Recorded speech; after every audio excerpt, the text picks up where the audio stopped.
Peter Laviolette makes some highly questionable coaching decisions in the Rangers 3-2 loss to the Toronto Maple Leafs. We are calling out the Ranger boss bench as well as the supposed superstar players.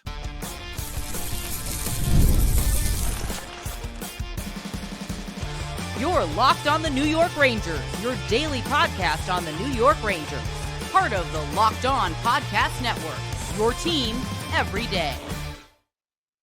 Welcome back, Blue Shirts fans, to episode number 1258 of the Locked On New York Rangers podcast. I'm your host, John Schick. Just want to thank you guys, as always, for making Locked On New York Rangers your first listen every day. We are free and available on all platforms, including YouTube, and we are, of course, part of the Locked On Podcast Network, your team every day. So a rough 3-2 home loss to the Toronto Maple Leafs. Had a chance for 3 straight wins, but obviously it didn't happen. And I think that one of the biggest reasons, there were quite a few, but one of the biggest reasons why it didn't happen was some highly questionable at best coaching decisions from Peter Laviolette in this game. And I have said all along on this podcast throughout the duration of this entire season, which largely has been a disaster. I mean, even if they do find a way to squeak their way into the playoffs, they are falling light years short of what the expectations were coming into this campaign. And even playoffs at this point is feeling like a long stretch, especially after a performance like we saw last night.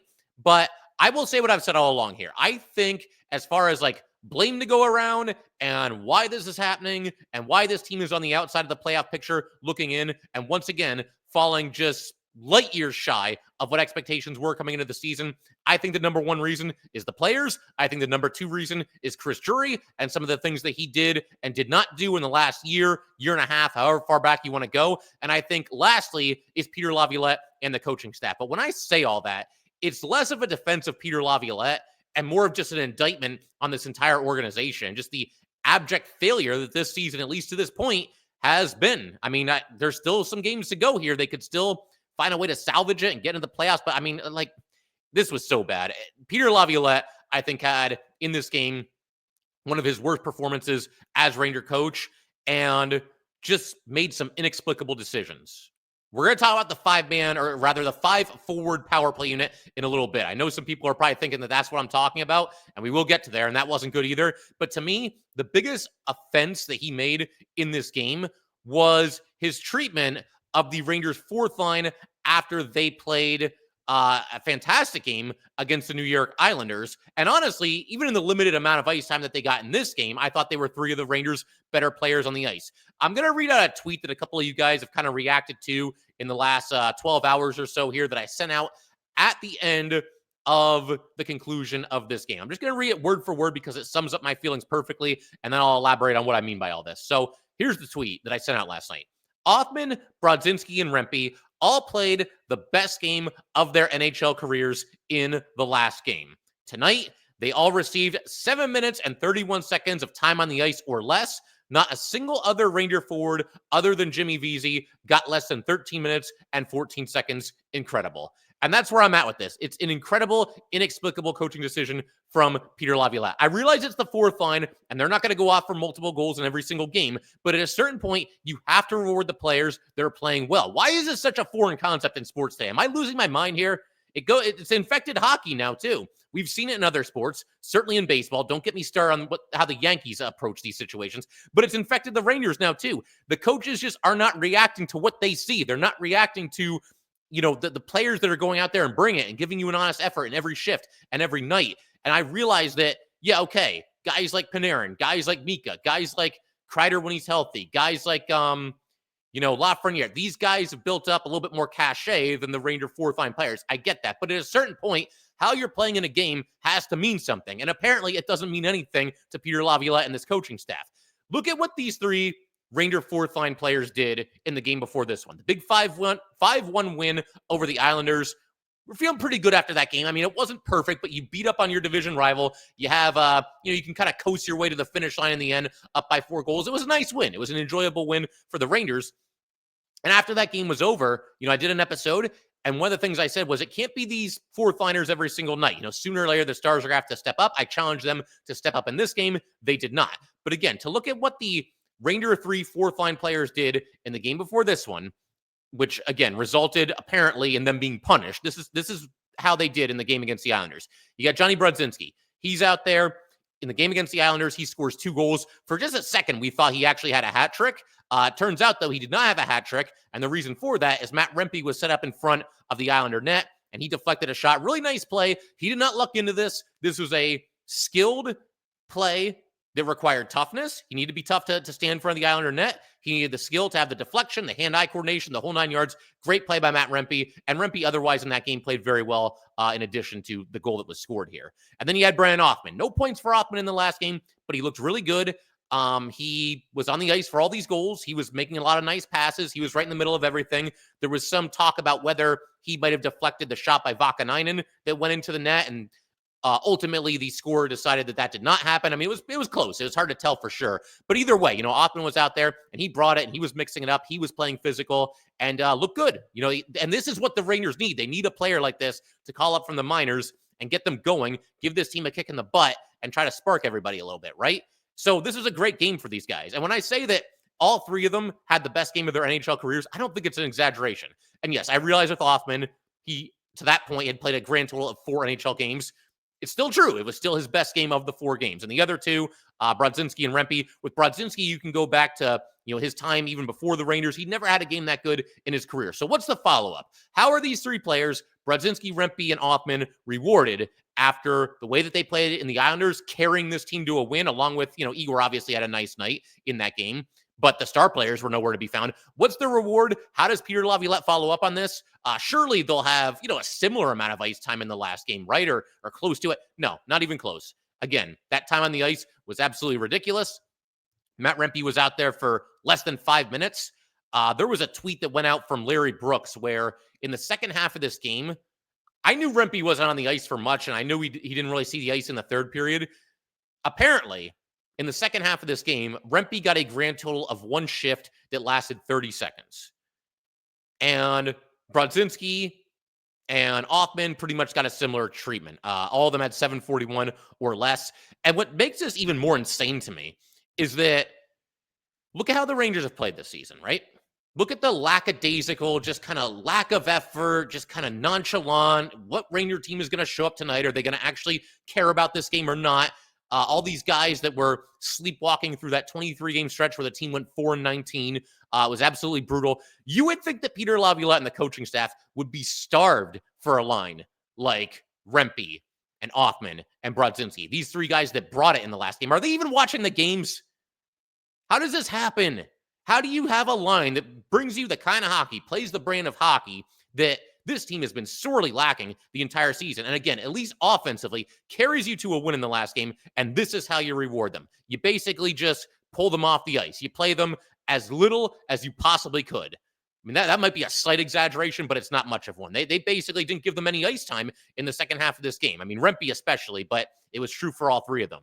And, hey, you know what? Give Peter Laviolette this, if nothing else. This man is loyal, okay? Probably to a fault. Definitely to a fault. He just keeps throwing the same guys out there. Nobody ever sees a decrease in ice time. I mean, we've seen it a couple of times this season. But in this game, you've got Panarin getting the same amount of ice time. Lafreniere's out there for more time than JT Miller somehow. Trocheck, that line was terrible. They didn't do anything. That's another thing that I want to do here, actually. Let's compare the 4th line, the Ranger 4th line, to this supposed all-world line. I mean, they were an all-world line last year, but nothing like that this year. Panarin, Trocheck, and Lafreniere, right? So, again, basically no ice time for the 4th line, but these guys just keep getting thrown out there. Panarin and Trocheck and Lafreniere. They did nothing in this game. At least with Trocheck, you could say, well, he was kind of mixing it up a little bit, and he was kind of down in the weeds. Him and Tavares were going back and forth, and, he was at least getting toward the front of the net, causing a little bit of chaos, and at least seeming like he brought the intensity. Panarin and Lafreniere were ghosts in this game, just like they were ghosts in the game before this. And there was an instance in this game. I don't know how many of you maybe caught this. I actually took the video. I might throw it on Twitter a little bit later. There was a play in this game. Rangers had the puck in the offensive zone. Strange, right? Now, you know what? In this game, it actually wasn't that strange. They got a good amount of shots on goal in this game. Just didn't really do them a whole lot of good because of the mistakes that they made and just star players underperforming. But the bottom line, puck is in the offensive zone. The Leafs get it out. The Rangers force a turnover in the neutral zone. I think it was Trocheck, and he got it to Panarin, and Panarin's like about to go over the blue line back into the offensive zone, and he's struggling and doing everything he possibly can to try to stay onside. He's trying to keep his skate on the ice and keep it on the blue line. He's not able to do that. Why was Panarin doing this? Because Alexis Lafreniere was taking about 6 years to get his butt out of the offensive zone back into the neutral zone so that this play could be onside. And when the whistle was blown, because Panarin did everything he could here, but it was offside, the whistle was blown, and Panarin was on the bench. And I don't know if anybody caught this, like I was saying, but Panarin, he might have just been generally frustrated here. I mean, that's certainly at least possible, given the way that this game was going and given the way that he and his line mates were playing. But he looked pretty fed up with Lafreniere on this play because, again, Lafreniere, and to be fair, 100% fair, because we try to do that on here, Lafreniere, on this play, he was behind the goal line. He did fall down to the ice. He was knocked down. So that might have been part of the reason why it took him forever to get out of the offensive zone. But again, even when he came back into the frame, it's not like he's exactly busting it. And the Rangers just forced a turnover in the neutral zone. You've got a chance to go right back in. But Panarin is having to hit the brakes and try to basically do gymnastics on the blue line there because Lafreniere still hasn't cleared the zone. He still hasn't gotten back in the neutral zone to keep the play onside. And I think Panarin looked pretty fed up with Lafreniere on that play. I'll post that video a little bit later, and you guys can let me know what you think. You can judge for yourselves. Again, it could have gone either way. I'm not going to say like that's definitely what happened here, but I did notice it, and I'd be curious to know if anybody else saw that as well. But in the fourth line in this game, again, they made plays. There was a play that Rempe made in the defensive zone where he anticipated a pass, stole it clean, went up the right side, tried to make a centering pass. It wasn't able to connect, but, still good things happening overall here. Rempe was crashing the net. He had a chance at a stuffing goal. He had a chance at a redirection goal off of an offensive zone face-off win. And again, that ridiculous stat where he got 30 seconds in the second half of this game of ice time. And then Brodzinski was easily the best player on the Rangers power play in this game. That's a very low bar, but it is still accurate. The top power play unit was an absolute joke in this game. Didn't even come close to scoring. I don't think it was a good decision to go with 5 forwards, and that seemed to prove true in this game. Getting a little bit ahead of ourselves here. Like I said, we will get to that in a second. But we saw Brodzinski hit the crossbar on the power play. There was also a scramble in front of the Toronto net where he was right in the middle of it. He's getting into the crease there and trying to stuff at home. He's getting hit by Maple Leafs players, getting knocked to the ice, but he's trying. I mean, the effort is there. You don't see anybody like Lafreniere doing this. You don't see anybody like Panarin doing this. Mika's played a little bit better recently, but he's not going to be in the weeds on a play like that. I don't think. Not very often anyway. So not good. But again, like I said just a second ago, getting ahead of ourselves a little bit, I do want to shift our attention now to this abject failure of a 5-forward power play unit. We will get to that in just a second. All right, we just want to take a minute to let everybody know that today's episode of Locked On New York Rangers is brought to you by wonderful Pistachios. Looking for a snack that's both delicious and nutritious? Crack into a good source of protein with wonderful Pistachios. Wonderful Pistachios is one of the highest protein nuts. Each 1-ounce serving has 6 grams of protein, giving you over 10% of your daily value. Plus, they're packed with fiber and better-for-you unsaturated fats to help keep you feeling fuller longer. Personally, I love the no-shells variety. It's the perfect grab-and-go snack for busy days. Whether you're running between meetings or dropping off the kids, wonderful Pistachios are the snack that works as hard as you do. The satisfying crack of opening each shell, it's like snack meditation. Get snackin' and get crackin' with the snack that packs a protein punch. Visit wonderfulpistachios.com to learn more. All right, let's go and keep everything rolling here on Locked On New York Rangers. Got to give a huge shout out, as always, to the everydayers for sticking with this podcast throughout whatever this season of Ranger hockey is, whatever you want to label it. It's certainly been interesting and not usually in a good way. But bottom line, little PSA here. I've got 2 pre-recorded episodes ready to go. They're going to drop at 8 a.m. on Monday, 8 a.m. on Tuesday. The first one will focus on, we're in trade deadline season here, so I'm going to do a quick countdown, my top 5 favorite New York Ranger rental players of all time. That's not an endorsement for the Rangers to go out and get rentals this year. I don't think that's what they should do. If they do, you can't give up anything significant. I wouldn't go any higher than like a 4th rounder at the most. And I'm not even sure I would do that. Trade the UFAs, see what you can get for them, and maybe just call it a day. That might be where we're at this point. But the other episode will be a mailbag edition, just reacting to some of your questions and comments on YouTube, on Twitter, through email, et cetera, et cetera. So we've got those ready to go. And then after that, when I get back from vacation, we will talk about the Rangers trade deadline, everything that happened there. But for right now, let's go ahead and look at this abject failure of a 5-forward power play unit. So first of all, just go by the stats. They were 0 for 3. It felt like they probably would have gone 0 for 10. They looked that discombobulated, that confused, that unwilling to shoot the puck. At least the top power play unit. The second power play unit at least looked a little bit better. But I think also we got to throw this out there because Adam Fox is on IR. And I was tough on Adam Fox. I'm sure a lot of you have been tough on Adam Fox. And I don't think it's unfair to expect more than what we've gotten from Fox this season. But I think that you could very clearly see that something was missing in that power play with Adam Fox not being out there. And of course, they go with 5 forwards and no defensemen because God forbid we let Zach Jones do anything on this team. Yeah, we'll play him when we have literally 0 other options, right? But he's not going to get near the power play unit. We can't have that. Now, eventually, the last 2 power plays of this game, they actually did put Zach Jones on the second power play unit. He was out there with K'Andre Miller. And honestly, I'd be fine with K'Andre Miller quarterbacking the top power play unit too. I don't think it's ideal, but he's obviously played on the power play. He's had some pretty solid offensive seasons, for the Rangers. Not so much this year, but I'd rather that than what we saw in this game last night. You look at the 3 power plays of this game. We'll go power play for power play here. The first one, this is obviously our first look at the first, 5 forward power play that we've seen from the Rangers this season. And Toronto, to be fair, it's not like you can't do this. It's not like you can't play 5 forwards on the power play because Toronto did it too. And obviously, that's kind of, I think that's fairly commonplace for them to do that. But, you got Panarin, JT, Trocheck, Mika, Lafreniere. So whole lot of nothing here. Face-off is lost. The Leafs get it out. You've got a clear by Marner a little bit later.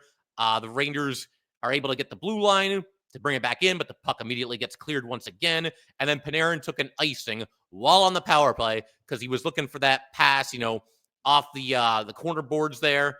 Try to bounce it off that and get it to a Ranger who's in there to negate the icing. But the problem is the Rangers didn't get there to negate the icing. So now it's an icing. And now you're in a situation where you've got 5 gassed Ranger forwards on the power play who are not allowed to change because they just took an icing. So that's just absolutely fantastic.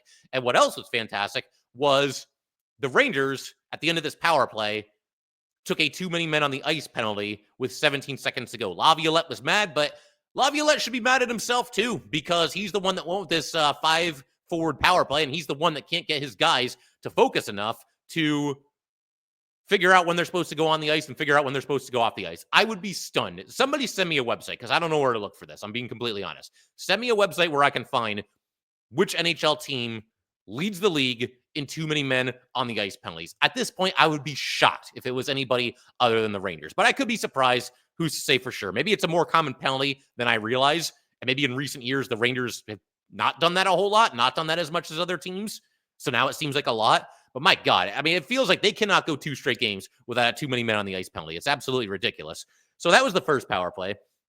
The second one, this is right at the end of a period. So they had 157 of power play time to work with going into the second period. And again, just a whole lot of nothing, basically. The Rangers almost took another icing on this because Igor thinks he's Gretzky and he's trying to make a pass up the ice and, it misfires. It goes behind the Toronto net. Honestly, I'm not really sure. This could have been icing. There were a couple Leafs players that put their arms up, but either way, it missed everybody. And the Leafs got to the puck easily and just cleared it right back down and out of the zone. So there was that. You've got a situation where JT Miller takes a shot and it goes wide, bounces off the boards, goes all the way out of the zone. You've got the second unit going on. They at least got a couple of good chances. This is when Brodzinski had a pretty good shot that was turned aside. Then you had the third power play, and this was a mess as well. You had Lafreniere making a pretty simple pass back to JT Miller at the blue line. JT just completely misses it. It comes out of the zone, gives the Leafs a chance to change. I think at least a couple of their penalty killers got off in this instance. Just a whole lot of nothing, basically. You've got shots being blocked. Bottom line, the Rangers got 3 power plays in this game. They got a grand total of 4 shots on goal during the 3 power plays. And I want to say at least 2 of them had to have been the second unit. We know Brodzinski had at least one of the shots. And during that scramble that I talked about earlier, where Brodzinski was in the middle of it, I got to believe the Rangers probably got credited for at least 1 shot on goal during that sequence. So at least 2 of the shots on goal had to have gone to the second unit. And just an absolute mess for the top unit there. But it's a dumb idea to begin with, to bring everything full circle back to Peter Laviolette here. And this isn't me doing like a hindsight always being 2020 situation. My eyebrows went up as soon as I saw that. It's one of those things where it's like, all right, I guess we'll give it a shot. I mean, what choice do we have, right? We're just the fans. We don't get any say in these matters. But, you have defensemen on this team in K'Andre Miller and Zach Jones who are at least capable of quarterbacking a power play unit. Why can one of them not get a shot at it? We saw when Adam Fox got injured last year and he missed a bunch of games early in the season.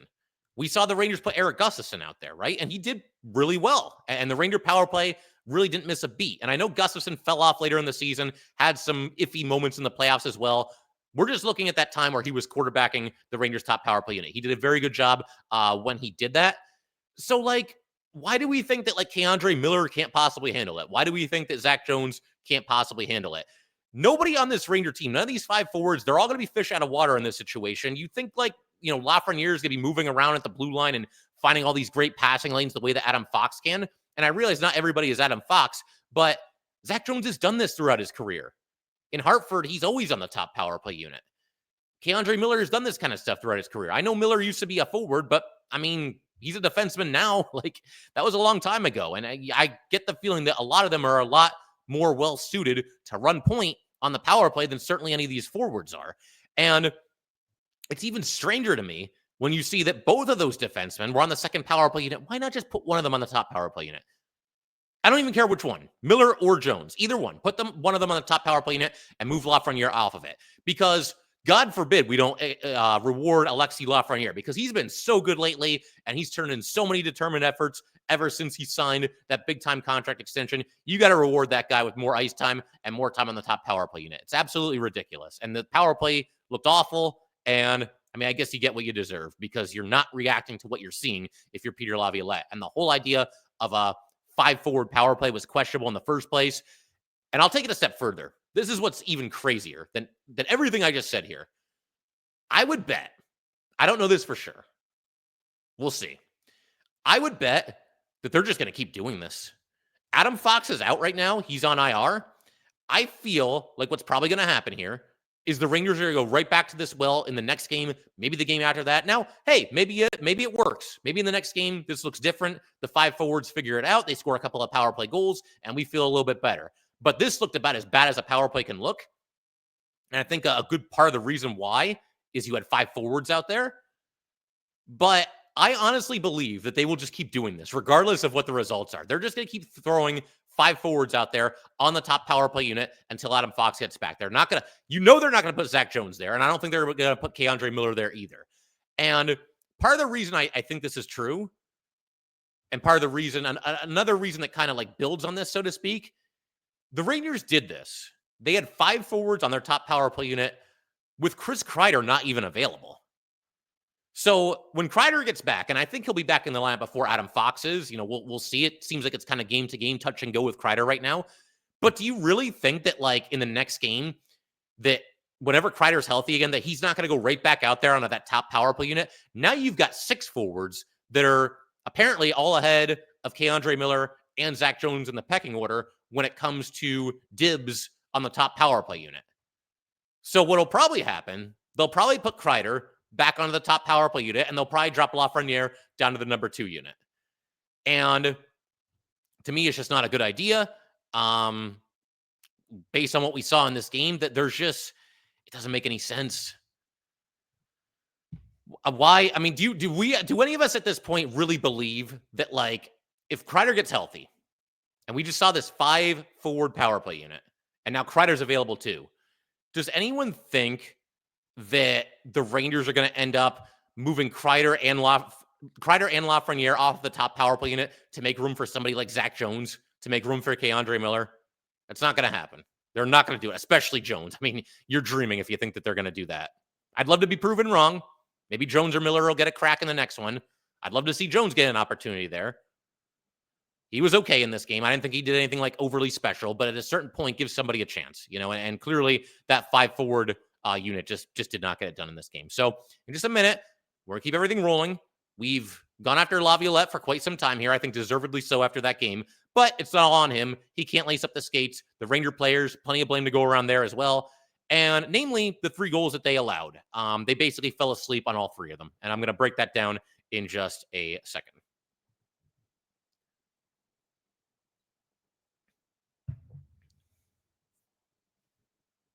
Okay, so like I said, we went after Laviolette for enough time. It's time to shift our attention to some of the players. It was everything wrong with this team this season. You can basically set your watch to some of these things. You had more garbage play from this team at the start of the game, more garbage play from this team at the start of a period, namely the second period. Bad penalties, you name it, pretty much everything. You had a situation. It's a big game. You know, you're coming home 3 games on the road in a row. I know one of them was at the Islanders. There's a bunch of Ranger fans in there too. But the bottom line, in the books, it was 3 straight road games. You're coming home to the Garden. You've won 2 in a row. You're 2 points out of the playoffs. You know, things are a little bit better now, right? I think we can agree on that. And, you want the crowd to get into it. You want them to come out rocking. You want to give them some reasons to cheer. And Mika Zibanejad takes a tripping penalty 20 seconds into the action. Now, this was a somewhat questionable call. Mika, it could have gone either way. Kind of borderline. They called it. I thought this was one of 2 ticky-tack penalties that went against the Rangers in this game. But bottom line, I don't feel sorry for them. Like, the Rangers have not earned any breaks. They've not earned any luck when it comes to, what the referee is going to call a penalty and what he's not. So I don't really care. You know what? You reap what you sow. You put yourself in this situation where taking a penalty this late in the season can cost you a big game, a game that you absolutely need to win to even stay in playoff contention. So I don't have a whole lot of sympathy. Mika takes a penalty 20 seconds into the action, and Toronto scores on the power play. Now, why does he score? Why do they score on the power play? A couple of reasons. It wasn't great defense here by the Rangers, but to me, the biggest reason, once again, we say this basically every game, Igor Shesterkin is never ready to make a save at the start of a game. He's never ready. I wouldn't say this was an easy save. I can't quite put this in the Charmin Ultra Soft goal category here. I mean, it was a good shot. It was a pretty good spot on the ice that Oliver Ekman-Larsson was shooting from. He's got to make the save. It went right through him. I mean, he's moving to his left. He's got a clean look at it. It went right through him. Why is he never ready? And you would think that, okay, maybe the one silver lining here of the Rangers taking an early penalty is, okay, well, Igor's going to be on his toes this time. I mean, it shouldn't take the Rangers being shorthanded for your goalie to be awake at the start of a game. But, okay, if nothing else, okay, he realizes the Rangers are shorthanded. He knows that inevitably when the opponent is on the power play, he's going to face more shots. There's going to be more scoring opportunities. That's just the nature of the beast in the NHL, right? I mean, that's just the way that it goes. He's not ready, or that's what it seems like anyway. The amount of goals that this guy lets in at the start of games and shots that aren't even that difficult to save. And again, this is I would put this medium danger. And even if it was high danger, you know what? Make the save. You're about to become the highest paid goalie in the history of the universe. So make the save here. So there's that. Then there's the second goal. This is in the start of the second period. Rangers are asleep here too. Once again, sleepwalking their way into the start of a period. And once again, this is something else. We've been talking about this a lot lately, and it's starting to kind of pick up a little bit of steam, I think, on social media. I think some of the analysts are starting to realize it as well. Joe Micheletti commented on this during the game, but it's something that we've been talking about for quite a while on here, and I know that some of you guys have noticed this as well. The Rangers move like freaking snails when they're going to the bench and changing on the fly. Nobody moves their legs, and it's especially it's bad no matter what, but it's especially bad here because this is the start of a period. The guys that were changing on the fly here had been on the ice for less than 45 seconds. And none of them are moving their legs. They're all just drifting to the bench from their own zone. Nobody's moving their legs, just coasting to the bench. Are these guys really that tired? They were on the ice for 45 seconds, and it's the start of a period. You just had the entire intermission to catch your breath, get hydrated, do whatever you got to do. Break out the smelling salts. I don't know. Get yourself ready to go. They're moving like snails. And because of this, the change on the fly is very slow, and Toronto takes advantage of it. And this is the kind of team, Mika was talking about this during one of the intermissions, that they know how dangerous they are, and they're good on the rush and everything. You fall asleep at the start of a second period here, and it leads to a rush. There were basically 3 Maple Leafs players that all got behind just about the entire Ranger defense. Vakanainen was just onto the ice. He did everything he could here. He was trying to slow down, who was it, Nylander? But there's only so much that he can do. And then we've got Igor falling all over himself in the crease, and the puck ends up in the net. Igor can't make the save, and the Rangers can't move their legs when they're changing on the fly. Completely asleep. That excuse of and there's times where it's valid. If somebody's trapped on the ice for a minute and a half, 2 minutes, more than 2 minutes, and they're completely gassed and they have to drag themselves to the bench, okay, fine. I get it. Again, this was the start of a period. Everybody is fresh. Everybody was just in the locker room for 20 minutes. And you've only been on the ice here for less than 45 seconds. Why can you not move any faster going to the bench? It makes no sense. And how does nobody ever correct this? How does the coaching staff not correct this? How do the players not self-correct this? How does nobody that wears a letter say anything about this to any of the guys on this team? It never gets fixed, and it's been a problem the entire season. And it finally cost them, and in a way, I'm kind of glad that it did. Sooner or later, you got to pay the price for this. And the Rangers paid the price for it here. That put them down 2-1. They tied it later, but then, of course, Toronto wins it 3-2. And speaking of being asleep and out to lunch and whatever else you want to say, we've got Igor going behind the Ranger net, tries to play the puck around the boards. Marner's there. He jumps into the air, knocks it down. The puck goes to Matthews. Matthews in front to Nyes, I believe it was, who tapped it in there from the doorstep. And that's your game-winning goal there, because you've got your goalie going behind the net. And they showed a different camera angle, kind of like the overhead view of the rink, where the rink is vertical rather than horizontal, so you can see the whole rink. And they showed Marner. He was deep in the Toronto zone, and he went flying back into the Ranger zone, basically never broke stride and got there behind the net to make this play, knock this puck down, and eventually, it obviously led to the goal for Toronto. What player on the Rangers is going to do that right now? You think Panarin's going to do that? When Kreider's healthy, do you think he's going to do that? You think Lafreniere's going to do that? Mika? No, you know who will do that? Jonny Brodzinski would do that. Matt Rempe would do that. Rempe's faster than people realize. I think Othmann, Othmann's not like a speed demon, but, he's going to bust it, obviously. He just got called up to the NHL, so you have to. I mean, you don't really have a choice. There might be a few others, but none of the big names, none of the brand name Ranger players, none of the guys that should be doing this and should be setting an example are going to make the kind of effort that Mitch Marner made on this play. And Marner's effort combined with whatever Igor Shesterkin was doing on this play, that's what leads to the game-winning goal. And that's the difference. The Rangers are asleep. They don't work as hard as their opponent, and that's why they're in the situation that they're in right now. And it's even worse when it's at home, because I mentioned this earlier, but you've got this crowd that wants to believe, that wants to get into it, that wants to see the Rangers make the playoffs, and, you get efforts like this. So it is what it is. We'll call it there. If you guys would like to get in touch with this podcast, please send an email to lockedonnyrangers@gmail.com. Once again, that is lockedonnyrangers@gmail.com. Definitely give us a follow on Twitter as well, @jchick17. Once again, that is @JCHIK17. And definitely subscribe to Locked On New York Rangers YouTube channel. Thanks again, guys. I will see you next time.